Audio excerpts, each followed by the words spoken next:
Hello there. Mayegun làwa mọ̀ làmọ̀ tó dòdòdò. Mayegun diary, Mayegun number one. Mayegun làwa mọ̀ làmọ̀ tó dòdòdò. Mayegun diary, Mayegun number one. Good morning to you. Ọ̀rẹ́ ara yìí. Mayegun diary, Mayegun. Good afternoon to you. Facebook, lórí YouTube. Mayegun diary.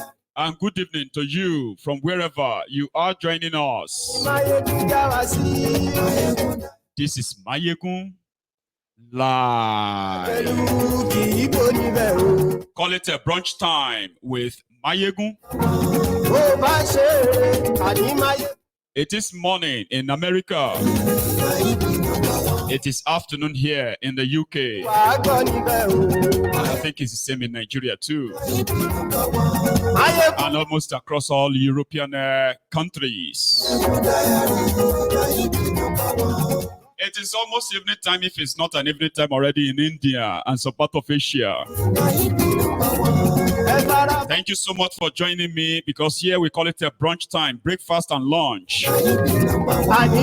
Read the caption of the broadcast, read the description of the broadcast, like it, share it, invite your friends, invite your not so friendly friends, and tell all of them that Mayegun today. Àní ẹ̀sùn rà kì í. That's right. Ọ̀jẹ̀lú ẹ̀sùn rà kì í. If you have been following the development inside that contraption, Lórí Facebook. especially online, Àní ẹ̀sùn rà kì you í. can tell that for the past 72 hours, if no more, we have been seeing different rògbòdìyàn and different exposés. Bàbá gbé wúrẹ́. Some of them are not really new, Ẹ̀sùn rà kì í. except some latest that have been added to what we already knew.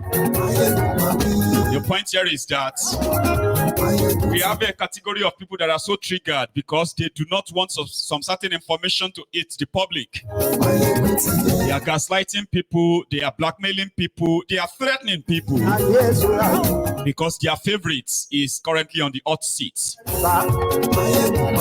You should share this broadcast if you haven't already. Aṣòfin tí ń rúfin o. Àní ẹ̀sùn rà kì í. Báwo ló ṣe lè? A lot of people who have been following the politics of Nigeria, especially in the last 40 years, Àní ẹ̀sùn you will see that there are those who build their political career on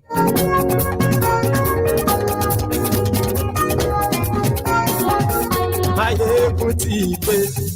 so today, as I was saying, there were those who built their political career lying to people that they believed that for Nigeria to work, Nigeria must go back to the pre-1966 changed in Nigeria. So they said Nigeria must go back to 1963 Republican Constitution and pre-independence Nigeria, which was the time when we had regional system of government. Regional system of government is still considered as one of the best time in the post-independent Nigeria, pre and post-independent Nigeria, because it was the time that regions in Nigeria were very much competitive. Those who invested in all of them invested in education, by the way. But the two regions, Eastern region, Western region, invested heavily in education. They invested heavily in agriculture. They invested so much in human capital development. And post 1966, when Decree 34 or unification or unity, whatever decree of 1966 by Aguiyi Ironsi, and then the subsequent decrees, Decree 4 of Yakubu Gowon of 1967, all these decrees to force one Nigeria on the rest of us. Since that time, Nigeria has been going down the spiral. It's like Nigeria has been going down the drain.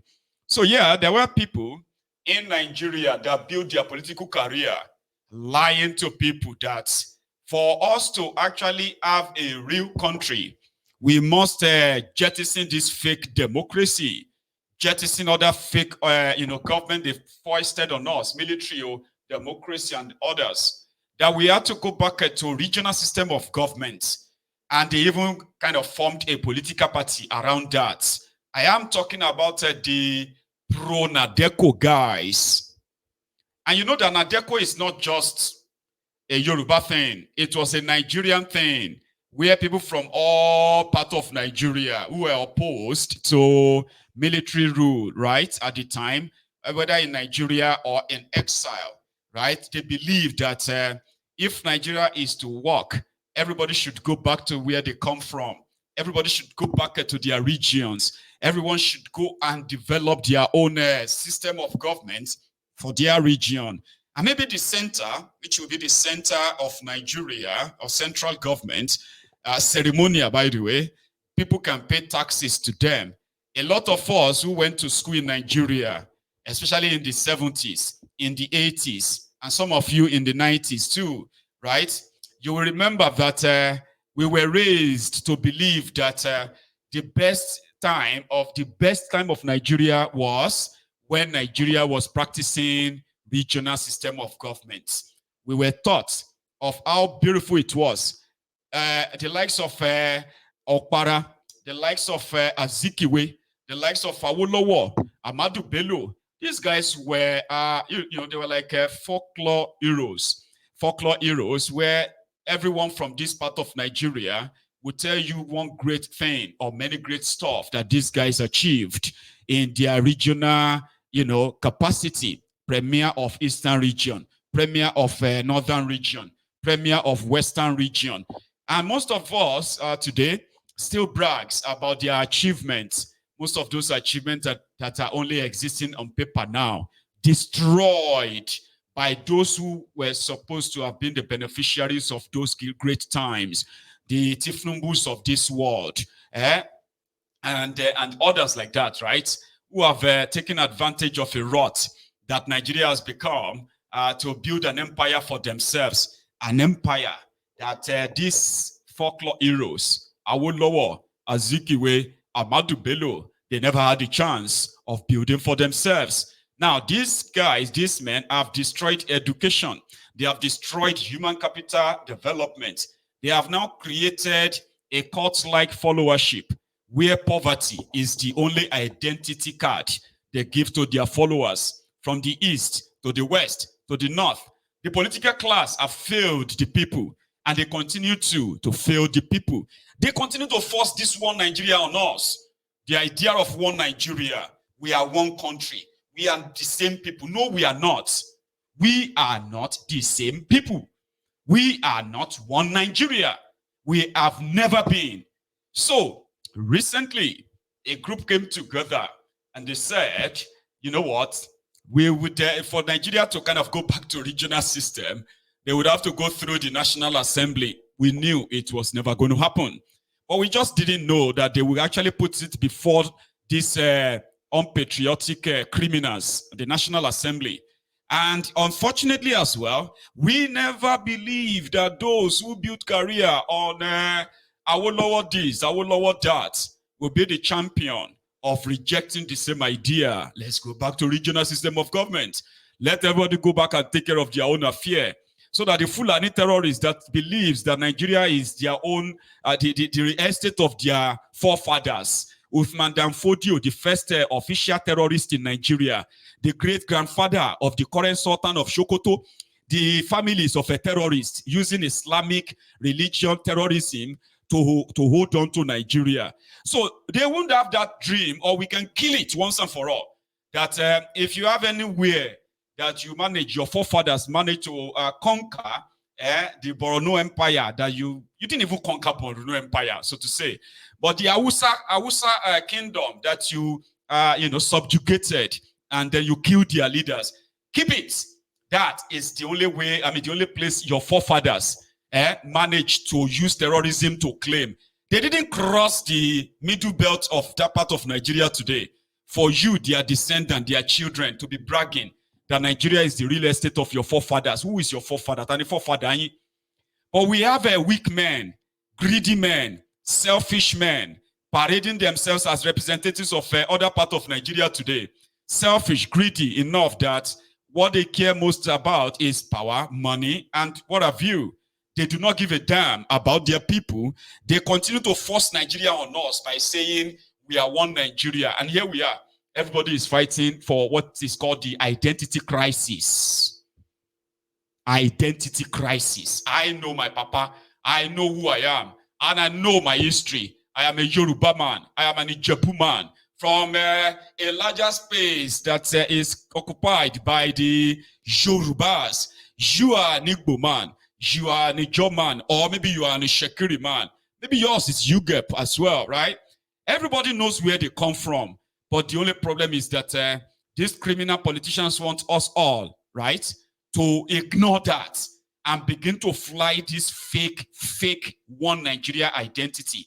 And the Fulani terrorists who have decided to occupy our land they say they want to use their Quran to touch our ocean in a defiance of, in a display of conqueror, that they will conquer us. They don't want to conquer us by fighting war with us. They are conquering us by converting our weakest men and women, luring them with power, luring them with money, making them believe that they could have everything if they can look away, sacrifice their people, and all that. Yes, that is what you call the state capture.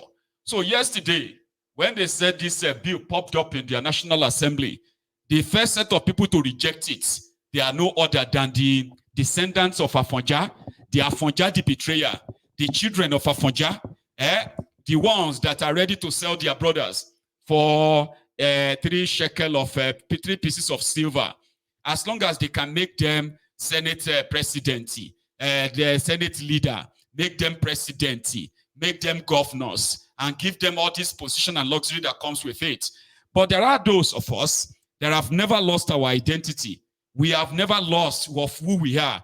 We have just been held back, held down by these bastards, parading themselves as the leaders, our leaders, in the current contraption called Nigeria. Is one of them. Is one of those who have been using tribalism, bigotry, just to keep kissing the asses of their Fulani Lord Masters. But these guys are minority. So yesterday, they said a bill popped up in their National Assembly, and it was about returning to regional system of government. They killed it because according to them, no, you can't go back to regional system of government. Going back to regional system of government is going to be an automatic handover or automatic authentication of Biafra. Because they said the moment everybody goes back regional, even though a lot of people believe that the people that will benefit mostly from the regional system of government in the current setting of Nigeria, the first set is going to be the Yorubas. The second group that will benefit mostly are going to be the Igbos. And then, like everyone else from every part, everybody will benefit according to what they are ready to contribute, according to what they are willing to put in, and effort of building your own region, of building your own people. That is how beneficial it's going to be to you. You will not blame anybody. You won't have to blame anyone. Yeah, Yorubas won't have to blame the Hausas. Hausas won't have to blame the Fulanis. The Fulanis won't have to blame the Igbos. The Igbos won't have to blame the Ijos. The Ijos won't have to blame the others. If nobody will blame anyone, your destiny will be handed over to you. Make of it whatever you like. But guess what? The criminals that are supposed to speak for us, they choose to kill it. Because according to them, that is going to accelerate or fast track the emergence of Biafra. And because of this, it is better we hold everybody down. And there is a saying in in English said, he who holds somebody down, you are not going anywhere too. In fact, I think there is an Igbo saying towards that. He said, Oji, onye nala, ji onwe ya. I don't know if I pronounce that right, too, but I'll say it again. Listen. Oji, onye nala, ji onwe ya. He who hold another down also stays down. So it is obvious today that the bastards of Yoruba land, the selfish criminals of Yoruba land, who believes that they are benefiting from this current contraption.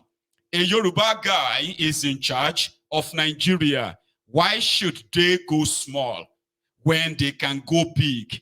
Milk, whatever they can make, milk from the eastern part of Nigeria. Keep the entire place terrorized, traumatized, and then make the money. Maybe when a Yoruba man is no longer in charge, we can all go back and begin to ask for regional system again. Selfish criminals. Similarly, the Arewa North, by the way, who themselves, okay, for 8 solid years opposed the breakup of Nigeria, restructuring of Nigeria, regionalism in Nigeria. Then immediately after Bokuwari, they started they started talking about it. You know what? If Nigeria want to break, let it break now. Because their guy is not in charge anymore. These selfish rogues, selfish criminals, right? They are holding everybody's down. They are keeping everybody's down.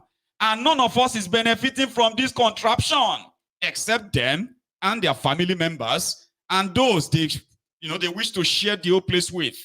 But you and I have no benefit. Whether you are a northerner, whether you are a Muslim northerner, a Christian Midwesterner, or you are a Middle Belter, whether you are an Igbo or Yoruba, it doesn't matter. Nobody is benefiting from this contraption except the criminals who believes that it is their turn. And maybe when they are done, then you can ask for Yoruba nation. Or you can ask for Biafra after that. For now, no. Mo de chop am as he be. The madman from Ekiti, who has been playing the tribal card in the National Assembly. If you come up and query Tinubu, this madman is going to say it is because Tinubu is a Yoruba man. And we will not let anybody destroy the regime, the illegitimate regime of a Yoruba man. Guess those who are actually crying. Those who are crying for the marginalization, those who are crying of the poverty in Nigeria today, they are mainly the Yorubas. But these guys don't care. Who gives a damn about Yoruba this or Yoruba that? They are more interested, right, in whatever they can get right now. And like Dele Farutimi said, this Olori Brukuomo Alice, right? They are building a country that their own children, their children will never live there. Their children will have to run away from the place when these criminals are dead. These Olori Brukus, when they are dead, or they themselves have become like useless and powerless, as it is going to be. Yeah. So I am bringing back to you details on that later, though. Okay. Also, this since very dark man, right, raised an alarm on the collusion between the Femi Falanos, the Falano family, Bobrisky, Nigeria Prison Service, as well as the EFCC. All their shady deals behind the scene, right? Guess what? Suddenly, people left this revelation. They left this expose. They started threatening the young man, threatening him every day. You know, how dare you talk about Falano like that? And all of that. But you know something? There's actually a section of people who are busy saying that. A section that you will find among those who are hibernating in the obedient movement. I was so surprised when I was like, why are they all attacking him? What is the correlation between Femi Falano and these guys? Why are they not talking about the expose, the illegality, the crime that must have been committed? Why are they not interested in that? Why are they so interested in the very dark man being sued or jailed? but it's all coming back now, right? Remember, 4 years ago, when Tinubu and his gang, Sanwo-Iku and others, when they ordered the shooting and killing of innocent protesters, armless protesters in Lagos, across Lagos, they paid some of this days, right? This I never chop on social media to go deny that nobody died. They said nobody died. They sent people to the TV, on TV, to go and say it. They wrote so many articles in the papers. Nobody died. But what they didn't tell you was that behind this, apart from the fact that the tribunal set up to probe what happened, right? The tribunal indicted the Sanwo-Iku's government of masterminding the shooting and killings of innocent people, not just at Lekki toll gates, but across Lagos. And there were evidence. The families of the victims were there. They presented their cases. Those who sustained injury and survived, they were there to as witnesses. Those who lost 1 limb, 2 limbs, and all that, were also there to present their evidences before the panel. But when the panel now gave out his verdict, indictment, guilty, Sanwo-Iku killed over 500 people in a space of 20 days. Most of these killings were done between the 14th, the 15th, the 16th, the 17th, the 18th, the 19th, the 20th, even the 21st of October 2020. Sanwo-Iku and gang, who are supposed to be parents themselves, they did everything. They bribed people. They paid everyone to kind of like ignore it, to deny it. We didn't know then that even though the tribunal awarded penalty, Sanwo-Iku and his regime, they were supposed to pay out over 2 billion naira as compensation to the victims. But they didn't want to pay that. So they now made a selection whereby they were proposing bribe to the now influencers. Some of them are now the obedient on social media. That's why I was like, why are they all like, it's like they did a WhatsApp meeting, right? They did a WhatsApp meeting to start attacking this VDM guy, very dark man. They were not addressing all the points he raised. They were just pointing out how he's going to be jailed, how he's trying to tarnish the image of Femi Falana. So some of them said they didn't want to collect the money. But what they said, they gave them the money. They want to give them the money, cash, 100 million naira. Instead of paying compensation according to the tribunal, Sanwo-Iku chooses to give cash, 100 million naira cash to these selected guys. Come and take it. It's cash. All right? You can give the money to some of the victims. You can pay some hospital bills. That's what they told them. So they had meetings where those ones were, some of them were like, no, we would rather you probably follow the tribunal judgment and pay the victims and all that. But if they did that, they would agree that they actually killed people. So they didn't want to agree that they killed people. They did not want to show that, they don't want to like accept that they killed people. So they picked on these guys who are now, some of them are now obedient supporters, like obedient influencers. So after back and forth, right? Some people, they said some people now leaked this info of Sanwo-Iku is begging them with 100 million naira cash. They leaked it to the victims. Go.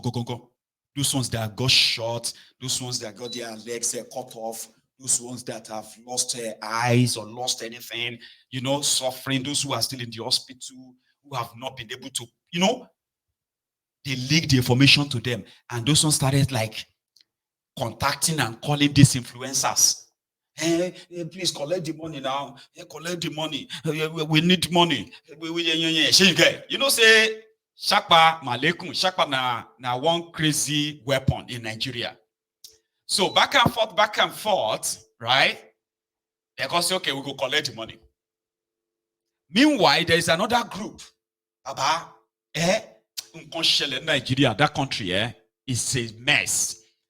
While all of us were raising money for them, as they are giving us link during the NSAS protest. I don't know if you remember, I raised money on this platform. I may not be able to say how much,